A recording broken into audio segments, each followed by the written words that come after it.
You asked and I'm answering. Here's 25 questions from real veterans like you and me, straight from the comment sections of my most recent videos. I'm going to answer these with no fluff, no filler, rapid fire, all the way to the end. Please stay with me. Just facts to hopefully help you win your VA claim. Personal disclaimer is this is based on my personal opinion. It's based on my experience, what I've read, learned, studied. Would you consider subscribing to my channel and helping me continue to grow to reach and help as many veterans as possible? Also, if you feel like it, would you like, share, and comment? If you can, please let me know where you're watching this video from. Shout out to our brother on the big island of Hawaii. Well, let's go. Question number 1. Veteran submitted, what should I do if the C&P examiner doesn't have the program to read my evidence? We heard that correctly. Thank you so much for the question. And honestly, when I read it in the comments, I just hung my head. Basically, this veteran faced an exam where the examiner basically was honest about it and said, I don't even have access to the program to access your claim file. There's no way to review your records before this exam, definitely not during the exam, and probably not after the exam. So what can you do in this case? Call the 800 number, write a personal statement in support of a claim, upload it to your file. You need to call the contractor and complain, and you also need to make sure that you failed them on any kind of customer service questionnaire that comes out. I'll drop those steps in the description. Number 2. I'm currently rated 90% and trying to obtain 100% permanent in total. Both my exams are virtual and your video doesn't really cover that. Do you have any tips on how to handle a video exam? Sure, and thank you for the question. Basically, you want to treat a video exam just like an in-person exam. You want to dress the same way you would on video as you would going into the office. Also, make sure that you focus on the camera. You don't have to look right into the webcam, but focus on that, focus on the screen. Give the examiner your undivided attention. You also don't want to falsely relax because you're on video and act like nothing's wrong with you.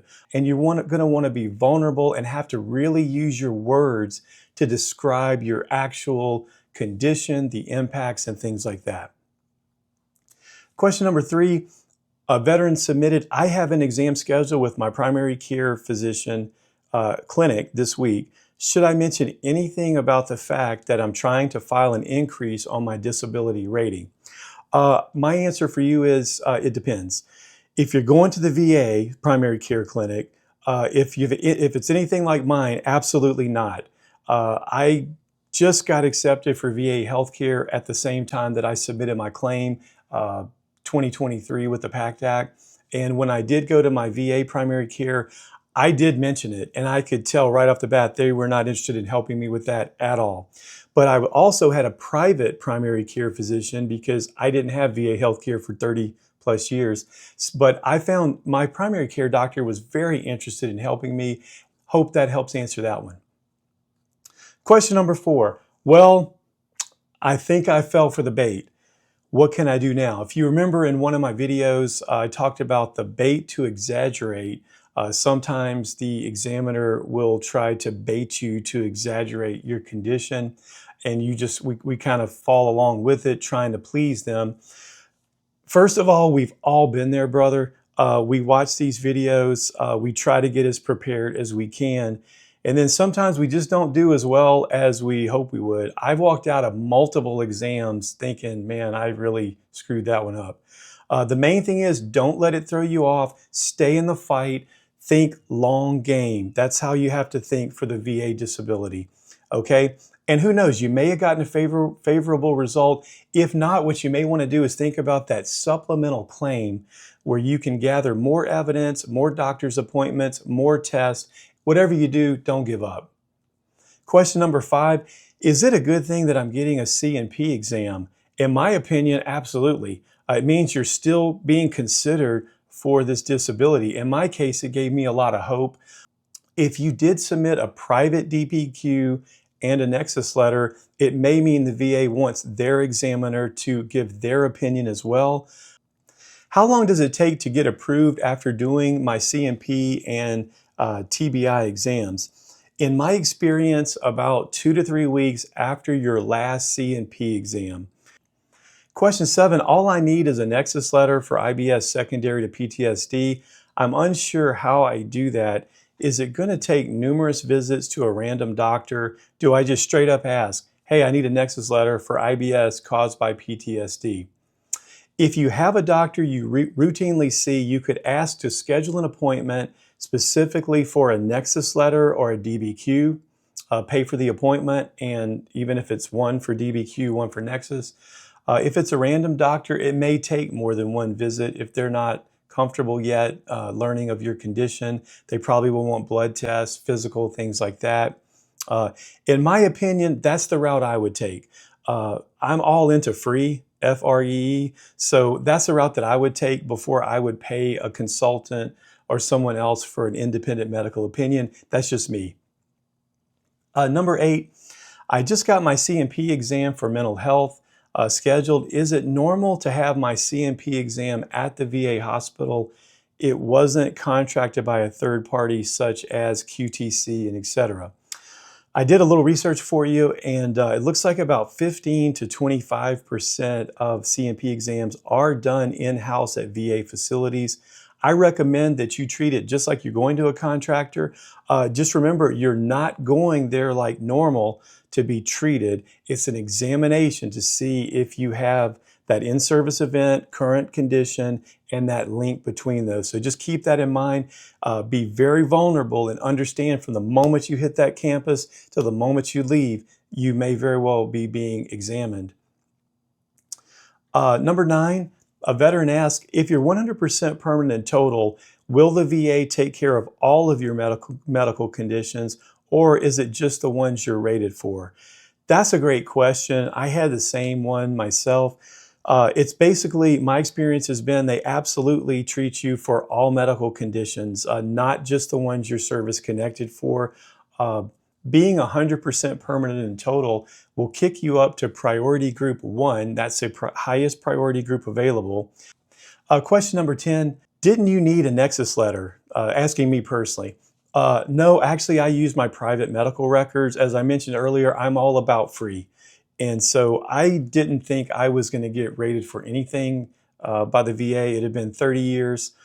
So I basically just used my private medical records. However, in a lot of the YouTube videos I watched, it said, get your butt to the doctor. So I got my butt to the doctor for all of my conditions. I got my medical records updated. I had diagnosis and everything. I uploaded them accordingly. Question number 11, can you tell me how the PTSD DBQ is structured during the exam? Sure, I can give you my experience. Basically, the psychologist went right down the DBQ, started with basic information about the veteran, and then on down the line. Some of the key things I want to bring out in this are the stressor events. They're going to cover that at about section 4. That's details about the traumatic experiences. You want to be clear on that. Followed by the DSM-5 criteria checklist. This will confirm if PTSD diagnosis is legit or called for based on clinical standards. They're going to then cover symptoms, and that's not it. They're going to cover occupational and social impairment. So you want to make sure that you express all of those impairments, also functional, and then the examiner remarks at the very end. They can put whatever remarks they want to.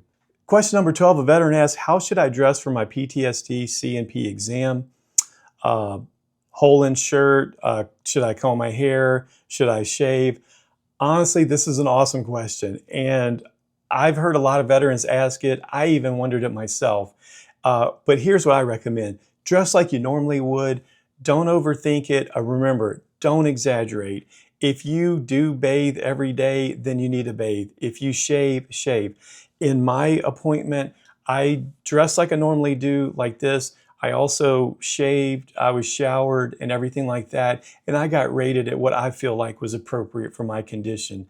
So hopefully that helps.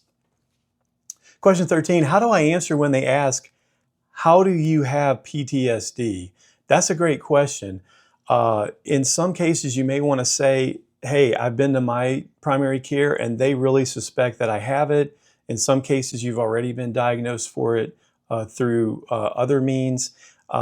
Explain the traumatic event to them and how it's impacted you. You may say, hey, I've researched it on the internet and I kind of feel like this is what I may have. Question number 14. Doesn't the C&P examiner read the Nexus letter and the DBQ and self-statements before the interview? Supposedly. Theoretically, yes, but I haven't found too many that said they do. Maybe they do. If you're an examiner, drop in the comments. If you've had one tell you they did, let us know about it. Question 15, can you get a copy of your DBQ that has been filled out?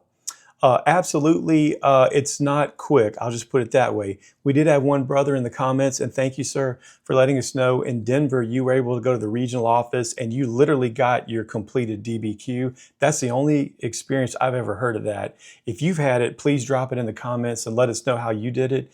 Other than that, you can request a Freedom of Information Act to get your C file or your claim file after your claim is completed, and then they'll send that to you and it'll be in that. Kind of a hack or a workaround that I've heard works is you can go to your VSO office, your Veteran Service Office. They have access to your claim file, and you may be able to get them to either read the responses to you or to show you the screen in some cases. I'm just going off what I've heard. Question number 16, can a buddy statement be in letter format or does it need to be on a specific form? Awesome question. When I did my claim, I had my wife type it out and just upload it until I realized there actually is a form you're supposed to use.